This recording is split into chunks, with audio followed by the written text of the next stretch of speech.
Assalamualaikum warahmatullahi wabarakatuh. Selamat jumpa Bapak Ibu guru hebat dimanapun Anda berada. Di sini saya Rai Adhari Jajuri dari SMA Negeri 1 Cisayong, Kabupaten Tasikmalaya, calon guru penggerak angkatan ke-8, akan menjelaskan materi mengenai koneksi antar materi modul 1.1a.8.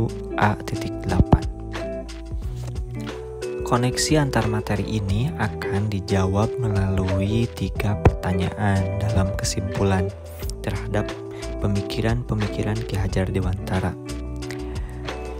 Pertanyaan pertama, apa yang Anda percaya tentang murid dan pembelajaran di kelas sebelum Anda mempelajari modul 1.1? Di sini saya menjawab, ada 4 hal yang mengganjal di pikiran saya sebelum mempelajari modul 1.1 sebetulnya. Yang pertama, anggapan bahwa siswa SMA seluruhnya sudah memasuki usia menuju dewasa. Yang kedua, padahal kenyataannya setelah mempelajari modul 1.1, setelah dianalisis diagnostik, ternyata tidak seluruhnya memasuki usia menuju dewasa. Dan bahkan karakter anak-anak pun masih terdapat di dalam jiwa SMA.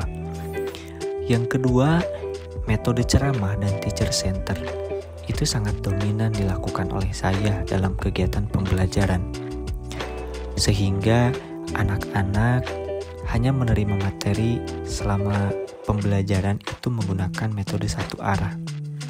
Kemudian yang ketiga, di dalam mata pelajaran pendidikan Pancasila dan kewarganegaraan, saya melihat anak-anak harus memiliki potensi sesuai dengan mapel yang saya ampu.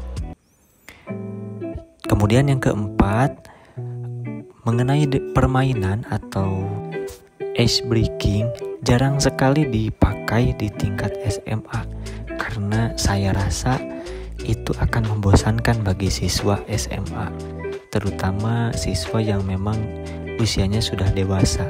Jadi mereka akan malu-malu dalam melakukan permainan. Namun, setelah saya mempelajari modul 1.1 ini, semua permasalahan yang telah diungkapkan tadi itu ternyata bisa diselesaikan. Saya menerapkan beberapa hal, diantaranya adanya permainan atau ice breaking, kemudian ada konsensus atau kesepakatan kelas yang dilakukan di dalam pembelajaran. Namun setelah dilihat, siswa pun antusias, bahkan lebih menghargai waktu. Untuk bidang potensi, saya melihat bahwa potensi anak itu beragam dan berbeda-beda, sehingga harus dihargai. Maka dari itu, saya akan mengapresiasi seluruh siswa yang memiliki potensi berdasarkan apa yang mereka miliki. Kebetulan saya pernah membimbing siswa, namun tidak dalam mata pelajaran PPKN, tetapi dalam hal yang lain. Dan yang terakhir, mengenai mendidik sesuai dengan kodrat alam dan kodrat zaman. Tentu dalam melihat kodrat zaman sekarang berdasarkan perkembangan ilmu pengetahuan dan teknologi, saya mengaplikasikan kepada beberapa guru untuk mahir dalam IT atau teknologi informasi dengan memberikan ajaran atau tutor sebaya berupa aplikasi-aplikasi yang digunakan di dalam ujian dan lain sebagainya. Lalu pertanyaan yang terakhir, apa yang dapat Anda terapkan agar kelas Anda mencerminkan pemikiran Ki Hajar Dewantara? Sebetulnya dengan 3 langkah atau 3 pendapat atau pemikiran dari Ki Hajar Dewantara, saya akan menerapkan itu. Yang pertama, kodrat alam dan zaman. Artinya saya akan mendidik peserta didik itu berdasarkan kodrat alam dan kodrat zaman, menghargai seluruh kearifan lokal yang ada di daerah Jawa Barat khususnya dan Tasikmalaya. Kemudian kodrat zaman pun sesuai dengan perkembangan zaman itu akan dilakukan, karena siswa zaman sekarang sudah mahir dalam menggunakan teknologi, terutama mereka memiliki handphone. Tidak salahnya untuk dimanfaatkan dalam setiap kegiatan pembelajaran. Yang kedua, budi pekerti.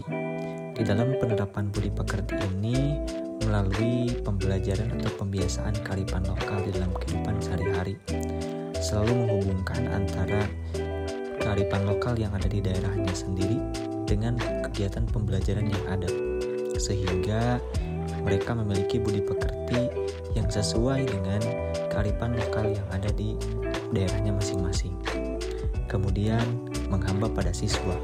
Untuk mewujudkan pendidikan ini, maka saya harus melakukan beberapa asesmen diagnostik untuk menganalisis bagaimana potensi siswa, sejauh mana potensi siswa yang ada di sekolah saya, sehingga mereka dapat dibantu untuk dikembangkan dalam segi potensi siswa. Bagi yang memiliki potensi di bidang olahraga, dibantu dan disupport untuk mengembangkan di bidang olahraga. Bagi yang seni, disupport untuk di bidang seni, atau bahkan yang memiliki kemampuan di bidang pelajaran pendidikan Pancasila dan kewarganegaraan sesuai dengan apa yang saya mampu, ya akan dibantu. Itulah koneksi antar materi dari modul 1.1 mengenai refleksi filosofis pendidikan nasional Ki Hajar Dewantara. Bahwasannya pemikiran Ki Hajar Dewantara itu luar biasa. Bisa diaplikasikan dalam kehidupan sehari-hari sekarang meskipun pemikirannya pada masa yang lalu.